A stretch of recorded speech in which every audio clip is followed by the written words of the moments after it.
Сайн байцгаана уу? За энэ охины маань ус будагтай бор будгаар будсан. Урд нь 3-4 удаагийн давталтайгаар будсан. За одоо тэгээ ямар ч хэсэг энэ үсээ саарл өнгөтэй болохоор шийдээд эхний үйл явц явагдаж байна. Анхны цайруулалт. За анхны цайруулсан дараачийн үр дүн харагдаж байна. Та бүхэнд эхний цайруулалт.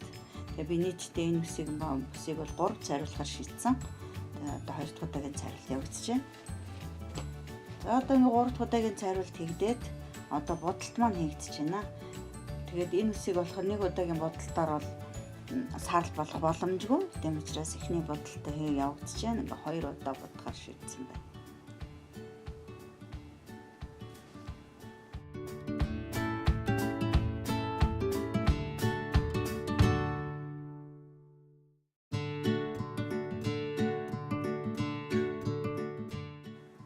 За будалтын маань үр дүн юм болсон байна. За тэгээ саарл өнгийг бараан үснээс саарл өнгө гарах бол маш хүнд техник байдаг.